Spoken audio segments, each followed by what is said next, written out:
తాకట్లో ఉన్న బంగారాన్ని విడిపించి ఆ రోజున మార్కెట్ ధర కట్టి మిగిలిన డబ్బును మీకు అందిస్తుంది కొమ్మూరి గోల్డ్.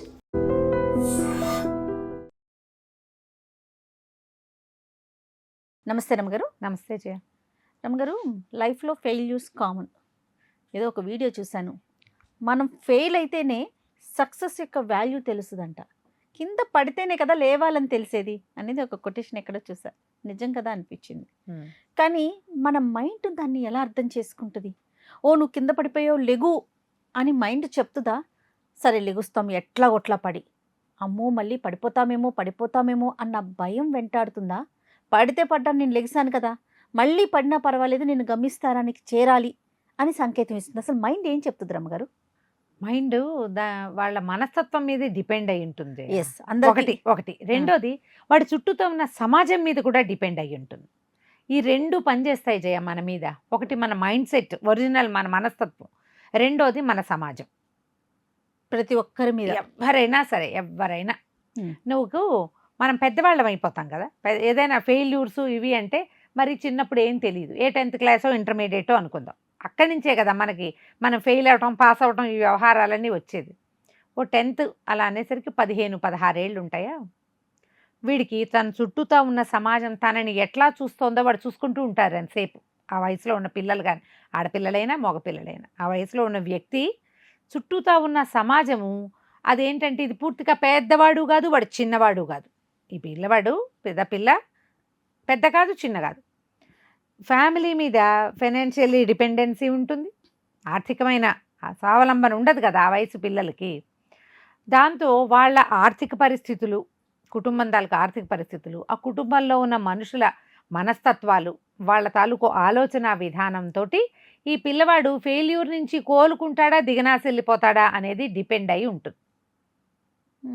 అమ్మ నాన్న, తాత బామ్మ, తాత అమ్మమ్మ, మేనత్తలు, బాబాయిలు, చుట్టుపక్కల ఇళ్ళవాళ్ళు, వీళ్ళ స్నేహితులు, వీళ్ళందరూ కలిసి వాడి కాలు వేలు పుచ్చుకొని కిందకి లాగేస్తారు. కొన్ని చోట్ల వాళ్ళంతా కలిసి కింద పడిపోయిన వాడిని ఎత్తి నుంచోబెట్టి ఇంకా దూకు అని ముందుకు తీసుకెళ్తారు. ఈ రెండిట్లో రెండు కూడా వాడికి ప్లస్ మైనస్ అవుతాయని చెప్పలేము. మళ్ళీ వాడి సొంత మనస్తత్వం ఒకటి ఉంటుంది కదా. వాడు ఎంత తోసినా ముందుకెళ్ళని వాడు ఒకడు, ఎంత లాగేసినా పరిగెత్తుకుంటూ గమ్యస్థానం చేరాలనుకునే మొండి తెంపరి వాడు ఒకడు. ఇప్పుడు సమాజము ఇవన్నీ కింద ఉంటాయి బేస్లో. అసలు మొలక ఏది? వ్యక్తి. వీడు గనక గట్టిగా ఉంటే వీళ్ళు లాగినా తోసినా ఏమీ లేదు. తోస్తే తోయబడతాడు, లాగినా లాగబడడు, తనకు కావాల్సిందే చేస్తాడు. ఈ స్ట్రెంగ్త్ మనం చిన్నతనం 3-4 ఏళ్ల వయసు నుంచి నేర్పించాలి. ఇది ఇప్పుడు ఈ పాట మనం పెద్దవాళ్ళకి చెప్తున్నాం, కానీ చిన్నపిల్లలున్న పేరెంట్స్ ఈ వాక్యాలు విధిగా మనసులో పెట్టుకోవాలని నా మనవి. పెద్దవాళ్ళు మనకి పర్సనాలిటీ డెవలప్మెంటు, తర్వాత సైకాలజిస్టులు, చైల్డ్ సైకాలజిస్టులు ఒక వాక్యం చెప్తారు. పిల్లాన్ని పడిపోతావు అనకూడదు, పడతావు జాగ్రత్తగా ఉండు అనకూడదు, జాగ్రత్తగా వెళ్ళు అని చెప్పాలి. నువ్వు పడతావు అని వాడికి నెగిటివ్ ఫీడింగ్ మనం ఇవ్వకూడదు. పడ్డాడనుకో జాగ్రత్తగా ఉండమని చెప్పే కదా అనాలి, కానీ పడ్డావు కాబట్టి ఇంకా పరిగెత్తద్దు అనకూడదు. మీరు గమనించండి, ఒక 8-9 నెలల చంటి పిల్లాడు ఉన్నాడు అనుకో, వాడు కూర్చోటం వచ్చింది, మెల్లిగా వాడు నుంచోటానికి ట్రై చేస్తాడు. దెబ్బని పడ్డాడు అనుకో బేరమని ఏడుస్తాడు 2 గంటలు. మనం కాసేపు ఊరుకుంటాం, ఏదో ఊరక పెడతాం. సాయంత్రానికి వాడు మళ్ళీ నుంచుంటాడు, మళ్ళీ పడతాడు. 3 సార్లు 5 సార్లు పడ్డాక అట్లా బొమ్మలాగా బ్యాలెన్స్ చేసుకుని నుంచుంటాడు. తర్వాత ఒక్క అడుగు వేయాలని ఉంటుంది వాడికి. ఏది ఆవలంబన దొరికితే ఆలంబనగా అది పుచ్చుకుని నడిచేద్దామని ఉంటుంది. నువ్వు ఏం చేసినా వాడు మాండ చేయాలి. ఏ బిడ్డైనా నార్మల్గా ఉన్న ప్రతి పిల్లవాడు, ప్రతి పిల్ల నీ కోసం చూడరు. వాళ్ళు అమ్మ కావాలి, నాన్న కావాలి అక్కర్లా, ఊరికే ఆసరాకి చూస్తారు. నువ్వు ఎంతసేపు చెయ్యి అందిస్తున్నావు అనుకో, తర్వాత వాడు చెయ్యి పట్టుకోమనే అంటాడు. వదిలేసి చూడాలి. వాడంతటి వాడు నుంచుని వాడు అసలు గొప్ప వచ్చేస్తుంది. పిల్లల్ని గుర్తు చేసుకోండి, మన పిల్లలు ఎట్లా ఉన్నారు, ఎలా చేశారు. వాడు చెయ్యనిస్తే వాడంతట వాడు చేస్తాడు. ఇప్పుడు అదే వాడు 10th క్లాస్కి వచ్చాక అట్లా చేయగలుగుతున్నాడా లేదా గమనించండి. వాడు చెయ్యలేకపోయి ఎంతసేపు నీ ఆసరా కోసం చూస్తున్నాడు అంటే ఆ తప్పు వాడిది కాదు, మీదేమో ఆలోచించుకోవాలి. వాడికి డిపెండెన్సీ ప్రాక్టీస్ చేయకూడదు. ఇండిపెండెంట్గా వాడంతట వాడు చెయ్యాలి. ఆ పరిగెత్తే ప్రాక్టీస్ ఉన్నవాళ్ళు పడిపోయినా మళ్ళీ లేచి పరిగెడతారు. ఒకవేళ వాడు కూలబడ్డాడు అనుకో, నీ చిన్నప్పుడు మేమేం చేయి పట్టుకోవాలా, నీ అంతటి నువ్వే చేసావు, నీ అంతటి నువ్వే బడిలోకి వెళ్ళావు, నీ అంతటి నువ్వే హ్యాండ్ రైటింగ్ రాసేవాడివి, ఇప్పుడు కూడా నువ్వు కొంచెం స్ట్రాంగ్ అయితే ముందుకెళ్తావు అని ఈ ఏజ్ మన దగ్గర ఉన్న పిల్లల్ని అయితే మనం ఇట్లా తొయ్యాలి. ఒకటి. ఒకవేళ ఇంకా కొంచెం పెద్దయ్యాక ఏ ఇంజనీరింగ్కో ఏ స్టడీస్ అయిపోయిందో సిఏలు రాస్తారు. ఇప్పుడు బోల్డ్ వచ్చినాయి కదా, బీకామ్లని బీఎస్సీలని బోలెడు రకాలు వచ్చినాయి. ఎక్కడైనా ఫెయిల్ అయినా, ఆ చదువు ఆగిపోయినా, ఆ చేసే ప్రయత్నం సరిగ్గా అవ్వకపోయినా, లేదా నువ్వు ఒకటి అనుకుని ఇంకో దాంట్లోనే నీకు అవకాశం వచ్చి నువ్వు అనుకున్న దాంట్లో రాకపోయినా, రోజు ఆగదు. జీవితం ఇక్కడ ఆగిపోలేదని, ఇక్కడ కూడా బ్రైట్ ఫ్యూచర్ ఉందని ఎవడికి వాడు నచ్చజెప్పుకోవాలి. ఏ చుట్టాలకు వెళ్తే అందులో ఎందుకు చేర్చారండి, ఇందులో చేయకపోయారా అంటారు. వాళ్ళ పిల్లాడు వాడి అవకాశాన్ని బట్టి వాడి దారిని వాడు పోతున్నాడు, ఈ లాగటం ఎందుకు, అబ్బే దాంట్లో ఏం లేవండి. కొంతమంది ఇలాంటి వాళ్ళు ఉంటారు. అది వినంగానే ఈ తండ్రులు ఏం వద్దంటే వీడు వినలేదు, అవకాశాలు ఉండవుట అని ఇక రోజు వాడిని కిందకి లాగడానికి ట్రై చేస్తారు. ఇవి అందరి ఇళ్లల్లో ఉండేవే కదా. దానికేం ఫ్యూచర్ ఉంది, దీనికేం ఫ్యూచర్ ఉంది, మా అబ్బాయి ఏదో ట్రై చేస్తున్నాడు అనగానే అబ్బా వాటిలో ఏమున్నాయండి, అవన్నీ ఏం మంచివి కాదు, ఉద్యోగం ఉంటే బాగుండేది, సేఫ్. మరి ఇప్పుడు ఆ పైన ఉన్న వాళ్ళంతా, ఆ రంగంలో పేరు తెచ్చుకున్న వాళ్ళందరూ వాళ్ళు ఇట్లాగే అనుకుని ఉంటే అయ్యేవాళ్ళ? ట్రై చేయనివ్వకపోతే ఎట్లా? ట్రై చేసి పడిపోతాడు, ఇంకోటి ఏదో చేస్తాడు. చెయ్యనివ్వాలి మొదట ఒకటి. తర్వాత ఒక్కొక్కడు వాడే భయపడతాడు ట్రై చేయటానికి, వాడికి బూస్టప్ చేయాలి సమాజం ఎవరైనా.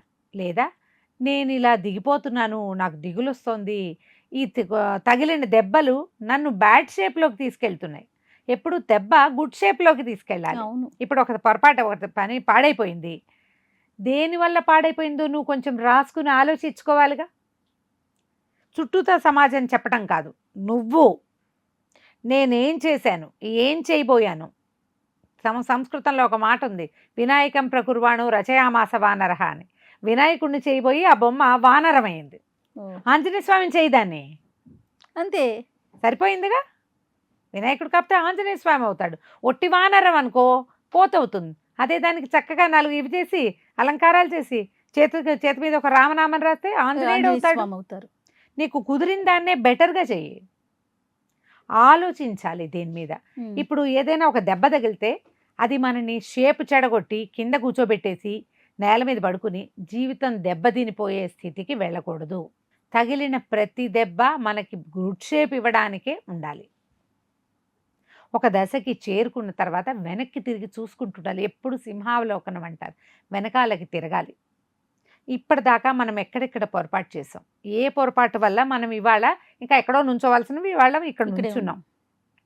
ఆ పొరపాటు దొహరాయించకూడదు, మళ్ళీ చేయకూడదు. దాన్ని సరి చేసుకునే ప్లాన్ ఏం చెయ్యాలి.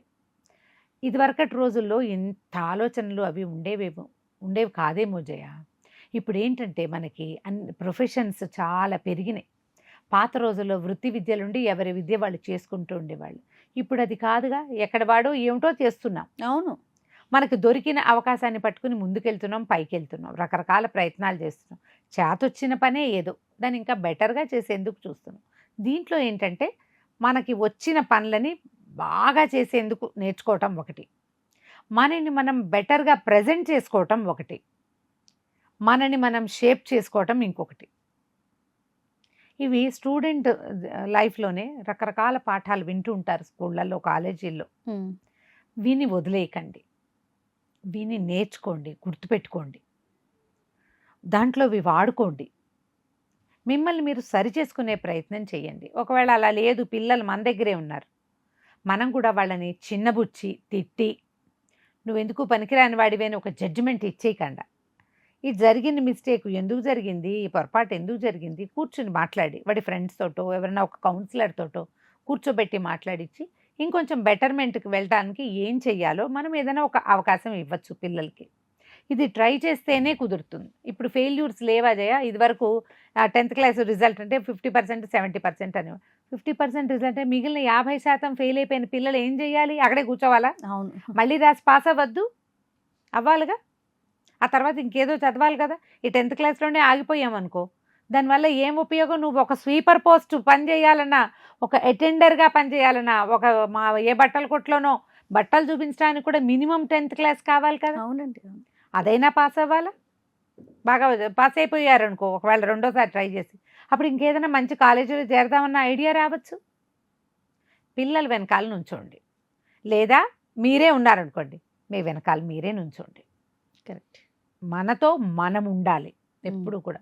ఉంటే ఆటోమేటిక్గా మన అడుగు ప్రగతి వైపుకే వెళ్తుంది. ప్రతి వాడు కూడా ముందుకు వెళ్ళడానికే పుట్టాం మనం. మనలో ఏ ఒక్కడు వెనకాల ఉండడానికి, కింద పడిపోవటానికి, నాశనం అయిపోవటానికి పుట్ల. ప్రతివాడు వాడిదైన పంధాలో, వాడి రకపు లైన్లో ముందుకెళ్ళడానికే మన జీవితం ఉంది. అందుకే మనం పుట్టాం. ఇది నమ్మండి చాలు. ఆటోమేటిక్గా ఈ దెబ్బలన్నీ కూడా మంచి దెబ్బలుగా మనని గుడ్ షేప్లోకి మార్చడానికి, ప్రగతి పథంలో పయనించడానికి ఉపయోగపడతాయి. రైట్. దెబ్బని సంతోషంగా తీసుకోండి. మరక మంచిదేలాగా దెబ్బ మంచిదే. రైట్. ఇలా ఆలోచిస్తే సరిపోతుంది. రైట్ రమ్య గారు, నమస్తే. నమస్తే జయ. And for more videos, Please subscribe to iDream. Please subscribe to iDream. Please subscribe iDream. And please subscribe to iDream. For more videos, subscribe to iDream. please like, share and subscribe to the channel. Congratulations, iDream. Subscribe to iDream. Subscribe to iDream. So subscribe to iDream Media. iDream की iDream team अंदर की huge congratulations. Please subscribe iDream Media. Please subscribe to iDream. Subscribe iDream. Please subscribe to iDream. iDream అంటే నా కళల ఛానల్ను subscribe చేసుకున్న నోరు తిరుగుతలేదు. మీరైతే గంట గుర్తు కొట్టండి. For more such videos, please subscribe to iDream. Subscribe to iDream. Please subscribe to iDream. Please subscribe iDream Media. Please do subscribe to iDream. Please subscribe to iDream Media. For best entertainment and information, please subscribe iDream. And don't forget to subscribe to iDream.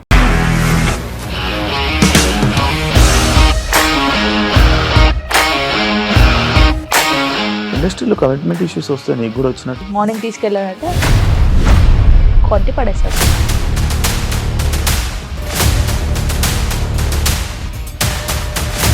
ఒక్కళ్ళు కూడా చూడలేదు ఈ cinema అని చెప్పడానికి కూడా చాలా ధైర్యం కావాలి. అది నిజం కదా, దాంట్లో ధైర్యం ఏంటి? ఇది నెక్స్ట్ డే ప్లేట్ మార్చేస్తే తప్పు కదా. As of now we are comfortable this అని నేను అనుకుంటున్నాను. రష్మిక గారిది మీది ఒకే ఊరు అంట కదా?